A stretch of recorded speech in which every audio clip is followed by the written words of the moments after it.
It's not another place, it's not another time, it's not another anything. It's actually right here, right now, perceived in an undistorted way. First, seeing yourself in an undistorted way, but it's funny, when you see yourself in an undistorted way, there's suddenly not much to see. Which is the beauty of it. That's the beauty. Then you don't have to go around pretending to be somebody. Everybody else will do that for you. Right? Like, everybody will say, oh, I'm just a spiritual teacher, and then they'll see me in a particular way, and they'll project certain things, and they'll make me out to be something other than what they are. So I always say, you don't even have to try to be anybody, because everyone will do it for you. It won't be the truth. It's just an idea. It doesn't matter if the idea is in your mind or in everybody else's mind. It's still just an idea. It's still not what you are. It's not what we are.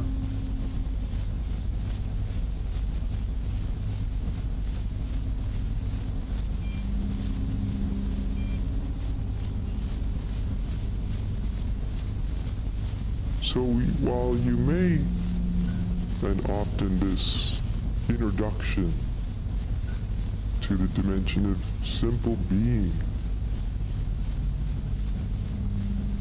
can come suddenly,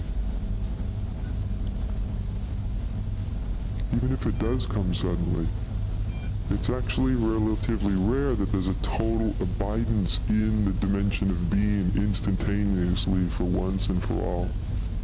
Sometimes it works that way, but often there's a taste of being, or an awakening to that it's there to begin with, or that it's what you actually are.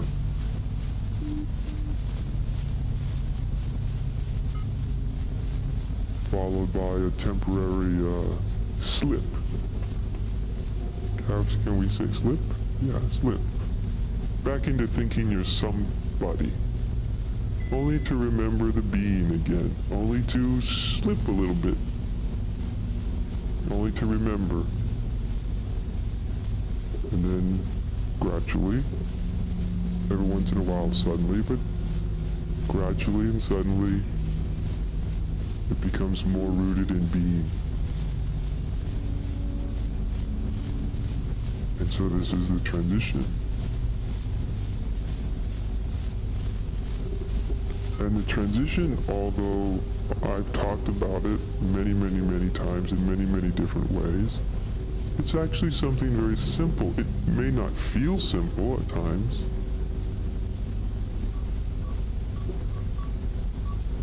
but it's in the essence of it, the deepest, most simple essence of it is transitioning out of adherence to your mind.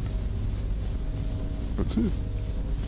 It doesn't mean your mind has to stop functioning or you'll never have a thought again or any of that nonsense. It means not perceiving through your mind and not looking to your mind to tell you what is true. Not looking at your mind to tell you who you are. Not looking at your mind to tell you who they are. Or what the world is. And so to have understanding grounded in one's experience means there has to be a certain silence, because only in silence do we have the stability to look very closely at our own experience. That's the usefulness of silence. As I said, the usefulness of silence is not to get caught in trying to perfect a meditative state. That's not a useful way of thinking of meditation or silence. It's so that there is a ground. In silence there becomes a great clarity. The more quiet you are, the more clear you are, because the mind isn't running quite so amok.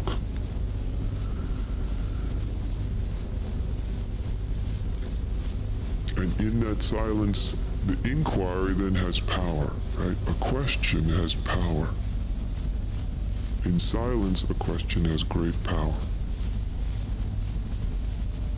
Because in silence, the question will always lead you deeper into your experience. If there's no grounding in silence, a spiritual question is going to lead you into your mind. Who am I? Well, let me think about it. And you're immediately up in the mind, right? What is life? Well, I don't know. Let me consult some experts. Or whatever, right? If there's no grounding in silence, it very easily goes into the mind. Or even worse than all that is so-and-so said, right? Who am I really? Well, Ramana said da-da-da-da-da-da-da-da.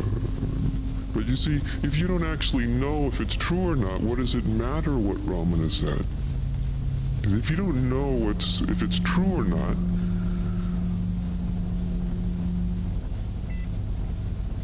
then what Ramana or Jesus or Buddha said, it has no connection to one's experience. So that's the link, is connecting it to one's experience. So that even the spiritual question has to be grounded in silence. Otherwise it's too chaotic. Otherwise you're dropping a question into a very chaotic inner environment.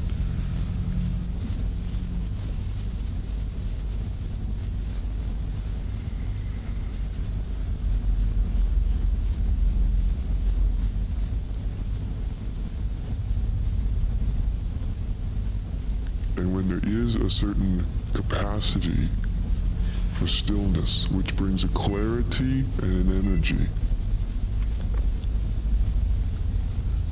then there can be looking inside.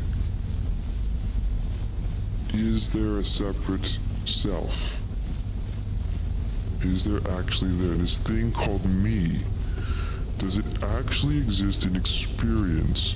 Of course it exists in most people in their thought process. And then their thought process duplicates their thinking into their feeling, right? You feel what you think, and so on.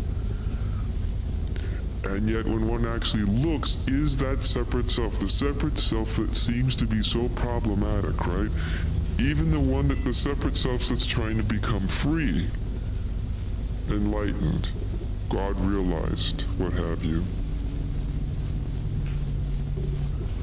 Does it actually have any existence outside of thought?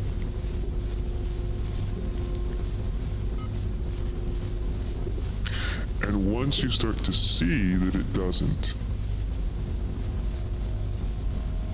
and anybody can see that if they want to see it. If you're open to seeing it, then you will see it because it's as clear as the sun in the noon sky.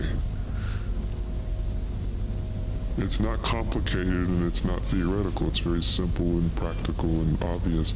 If you want to see it, then you will see it. You will see that your whole sense of self, this whole idea of a separate somebody and a separate something is only thought. And behind that thought, there isn't anything there. There's just the awareness that it's all thought, that it's all self-image. That moment may bring a realization or awakening, or it may bring an understanding. If it brings the understanding, then there can be stopping in what is seen. Because that is what provides the necessary link or the necessary energy to stop. Oh, there's nobody there. That's understanding. But the link to experience would then be, what's it like? What's the experience like? What does it feel like to understand that? How is it felt in the body? How is it felt in the mind? What's the actual experience of nobody, no separate somebody there?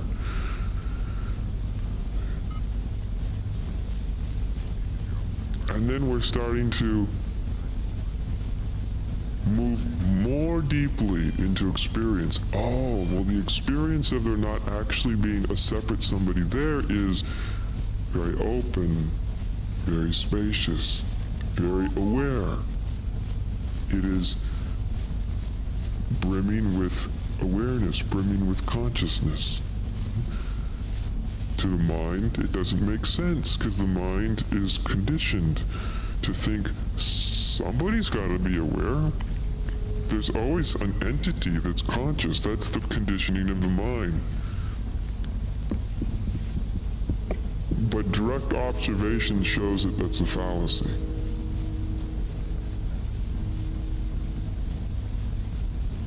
That the consciousness is there, but that which is conscious is not a me. And so stopping there, because see, one has to have a capacity to be quiet, to be still, so you can stop right there, right at the edge, because you're right at the edge of the infinite. You're literally right at the edge of the realization.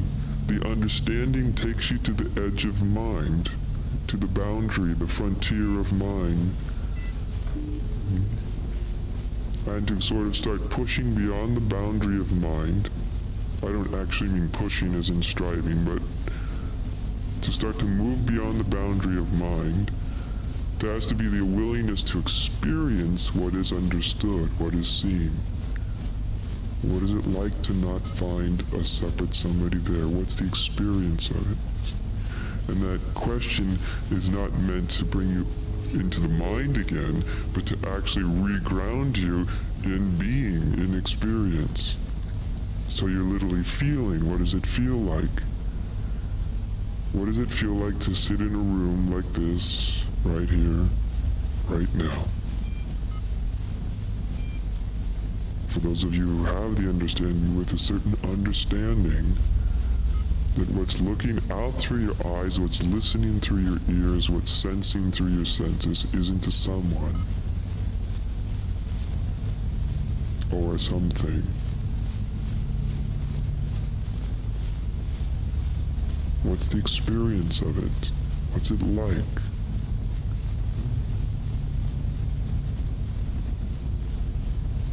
And this starts to be the link between understanding and realization. Again, never misunderstand. Realization will only and can only come spontaneously. You can't fake it. That's the nice thing about it. Well, you can fake it, but you can't. But you can only convince yourself. You can't fake the truth to the truth.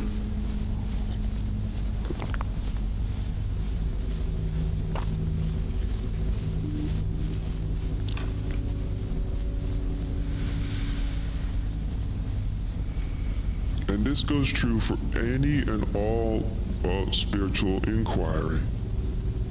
Meditative inquiry is it has to be grounded in number one experience and a certain stillness of mind. I don't mean that your thought processes have to come to a complete stop. I mean that your attention has to be more on experience than it is on thinking.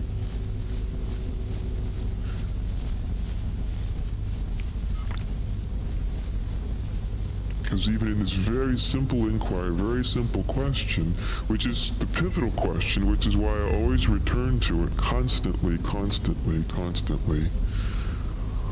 everything hinges on this self that most human beings take themselves to be.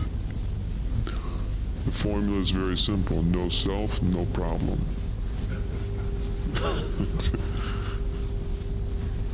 So the simplicity of returning to your own presence of being. And again, when you really start to taste, sense the presence of what you are, that awareness that you are, it's not personal in the sense, it's not yours, it's not mine, it's not the exclusive possession of anybody. It's where we meet as universal being. or universal spirit.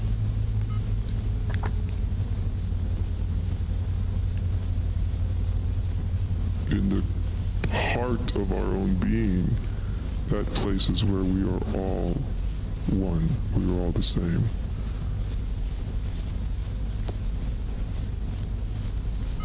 When it moves out into expression, then it takes on differentiation.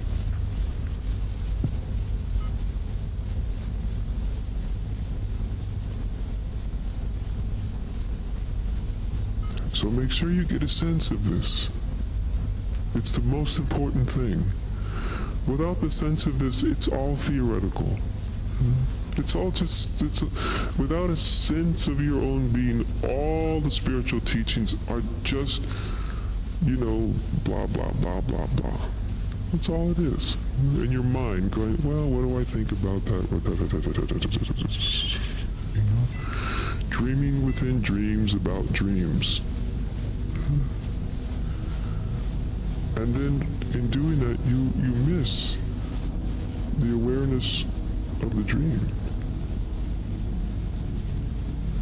What's really primary? The awareness of your own self as awareness itself. Now at first there may be a taste of it, a sense of it, a certain recognition of it.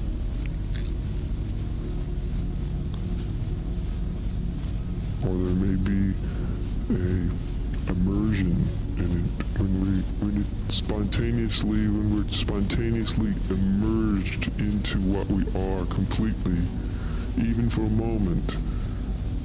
Then it's not just a taste or a certain yes, it is here, yes, there's the sense of it. It becomes something much more complete. It's as if that space within us wakes up, becomes fully conscious of itself.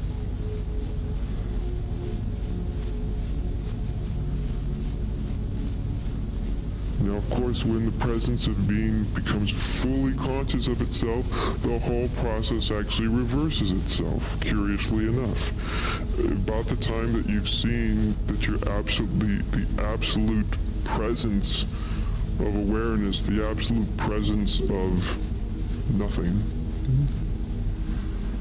nothingness or spirit, about the time, and that you're not the thoughts and you're not the feelings and you're not what you see and you're not what you hear and all that, about when all that energy comes back into your most subjective experience of what you are. Actually, at the instant it comes fully black, 100% back, it all turns around, and then you're looking out as presence, and when presence is looking out in recognition of itself, then everything it sees is itself. So it's just sort of the opposite of the journey on the way in is removing identity from sense perception, because it's the only way to get all of your energy to turn towards what you really are. When it blooms into consciousness, into awakeness, it's as if all of a sudden then you see that everything is but an expression of that which is not a thing. Every person, every thought, every shoe, every foot, it's a manifestation of the unmanifest. It is the divine in form, or I like to call it the divine in drag. God in drag. God playing the part of this, or this, or this, or this, or this. That's usually what everybody would like to see, See the divine in everything as the essence of everything.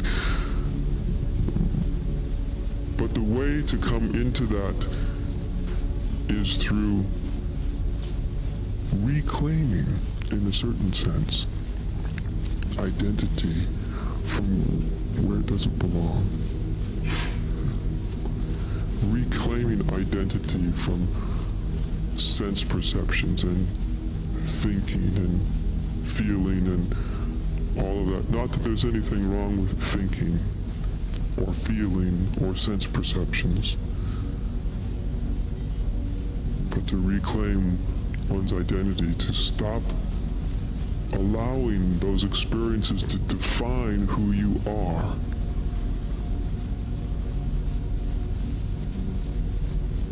To start to see that although they exist,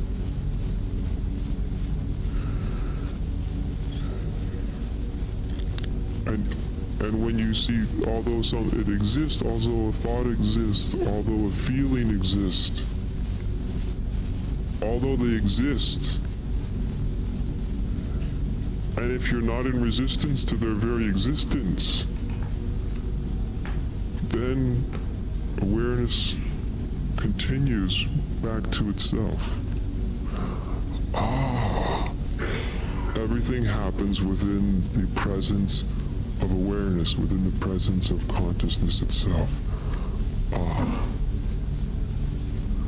But if you get caught up in resisting your experience, trying to shut your mind off or stop feeling or stop thinking, as soon as you get into resistance of anything, you ever notice whatever you resist, you're tied to. It's like you're shackled to it, right? If you ever want to, sustain something negative, just really try to not have the experience, right? Run away from it. Try to fix it. Try to overcome it. You'll find that it's a great way to make sure it sustains itself. It's like putting out a forest fire with gasoline.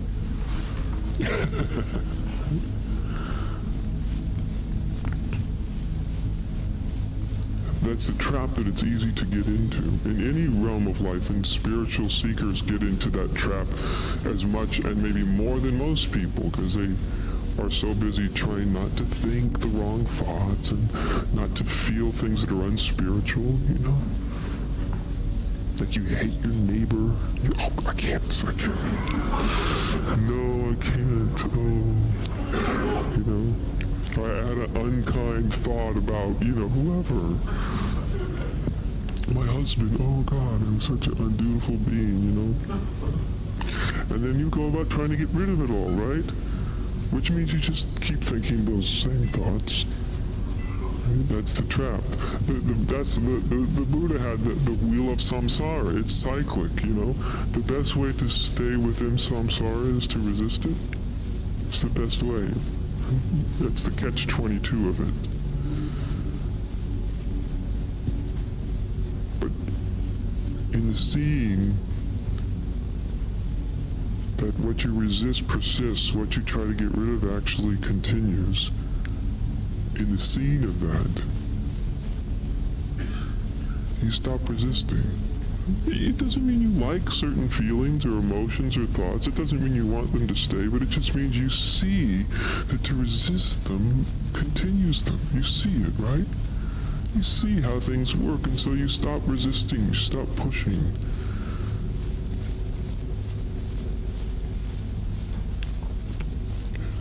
No, when you stop pushing, you stop resisting, what a lot of people do is they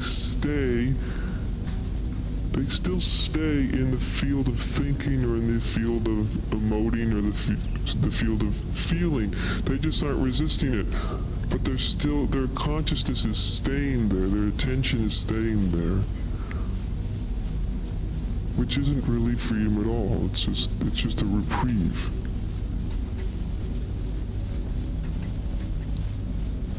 But there can be something deeper. When you're not resisting something, then you don't have to stay there. Then awareness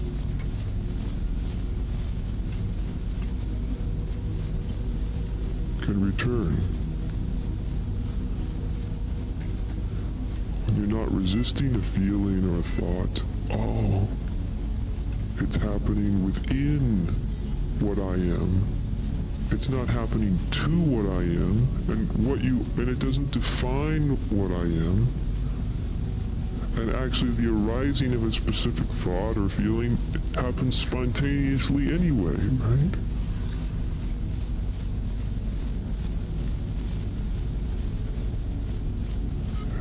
You see, because it's the presence of your own being that has all the power.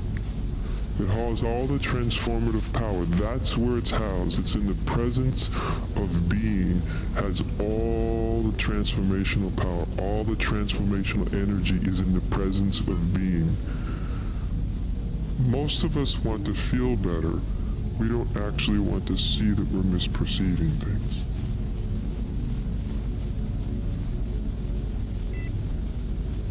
But that's the core of spirituality. And then the only way to really wake up is to realize that the way you perceive yourself may not be true. And all the little garden variety ways that people suffer, their little anxieties, their depressions, their fears, their guilts, their shames, all of that. That there is simultaneously with a more relative way of working with that, which is there is a time and a place to do that. But there is a more core way of looking at any of those issues. What's the truth? How am I causing my own suffering through my own misperceptions? If suffering does arise through misperceiving, through perceiving things not as they actually are, then exactly how am I perceiving anything that's causing me pain or fear or anything? How am I misperceiving reality? It's very different, isn't it?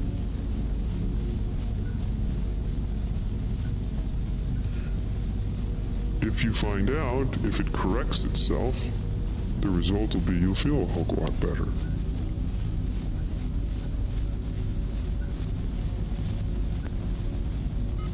But the motivation is, how am I misperceiving? Of course, in teachings of waking up, in teachings about spiritual awakening and enlightenment, we go to the primary misperception, which is a misperception of self. It's not the only misperception. There's a whole host of other misperceptions about the world, about others, about, well, you know, just about anything you or I believe in our hot heads is a misperception. That's a shocker when you realize that one. Everything you believe, you know those things called beliefs that we have and hold very valuable to us? A belief tells you exactly one of the ways in which you're misperceiving. There's no beliefs in reality. Reality doesn't need a belief. Reality is just the way things are. You don't have to believe in the way things are for them to be the way things are. You have to believe that things are not the way they are in order to perceive things other than they actually are.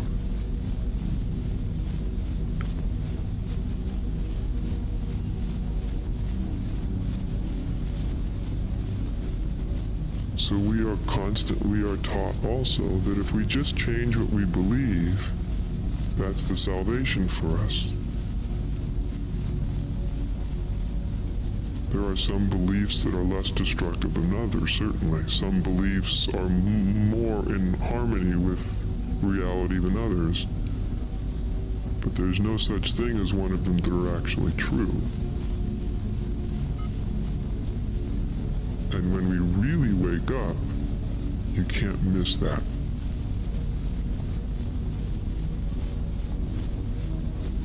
When awakening to reality really happens, you can't actually miss. My God, there's no such thing as a true belief. Reality itself is simple, clear, and unitary. There's nothing mysterious about it. The mystery all has to do with misperception. Boy, when we start misperceiving, things are very mysterious. Very murky. Lots of shades of gray, you know? But when we really start to wake up from our misperceptions, we realize reality isn't mysterious. Life isn't a big mystery. It's not really an overly complex thing. Freedom isn't complex. Enlightenment isn't complex. It's actually the opposite. It's the most simple thing. It is the most simple perception, right?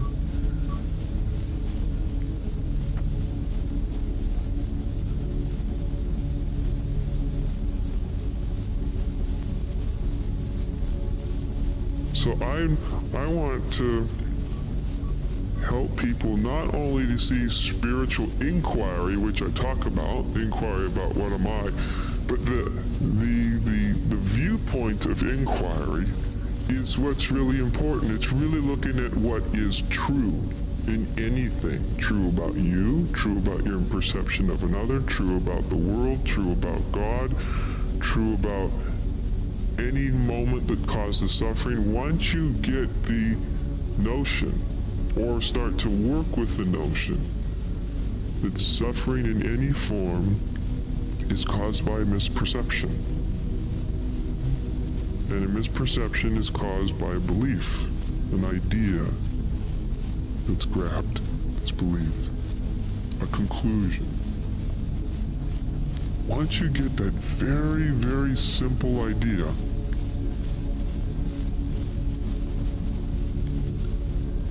the whole way you look at things starts to shift. Because no longer, when you get uncomfortable, are you asking yourself, how do I feel more comfortable? Although, of course, you want to, everybody does, but you're not necessarily asking yourself, how do I feel more comfortable? You're asking myself, how do I perceive more clearly? What's the truth here? Do you see how radical this actually is? Usually when we suffer, we want to change everything except the way we're perceiving, right? But you change, this change, if the world changes, that change, you know? And even if we change our perceiving, we want to perceive from one phony belief to another phony belief. But that's not the kind of change of perception I'm talking about. I'm talking about something very similar to what the Buddha was talking about when he said, the cause of suffering is ignorance. It's an innocent misunderstanding about the nature of reality. That's the cause. It has nothing to do with what is happening. It has nothing to do with what happened. And it has nothing to do with what might happen. It has to do with what we tell ourselves and told ourselves about what is happening, what did happen, or what may happen. It's about what we believe about the various events in our lives. And again, for most people, their primary belief is with their own existence. It's like they're born, and as soon as they get language, they form a belief about their birth.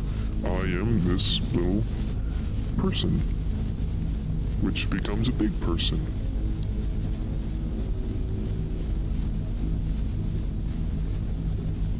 But as soon as you perceive, not through belief, not through the mind, not through the story, all of a sudden it's simple. It's not so.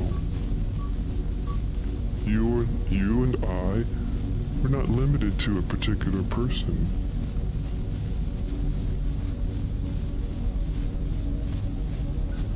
No individual thing defines who and what we are.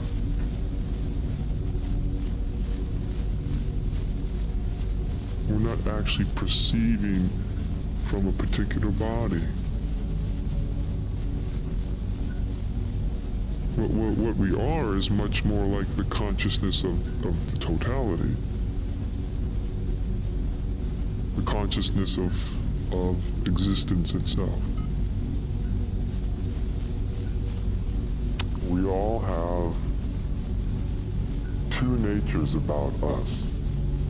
One nature is our unborn nature, and the other nature is our born nature.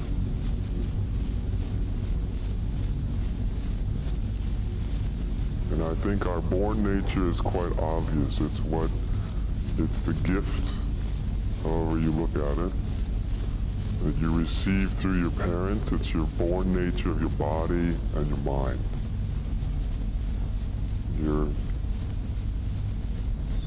Your form, your humanness.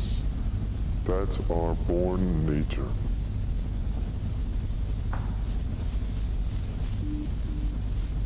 And our other nature is our unborn nature.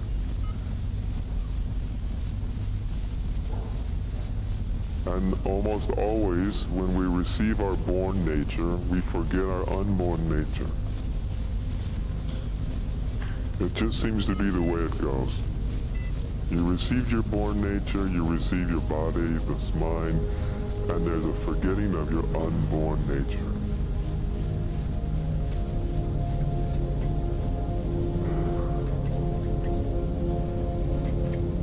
So while the born nature is the body and mind and everything that goes along with it, our unborn nature is in some ways just the opposite. It's that which we were before we were born. It's that which we are even during this birth, and it's that which we will be after this death. Our unborn nature is our unborn, uncreated, undying nature of being. While our born nature can be seen, touched, tasted, felt, smelled, for better or worse, none of this applies to our unborn nature.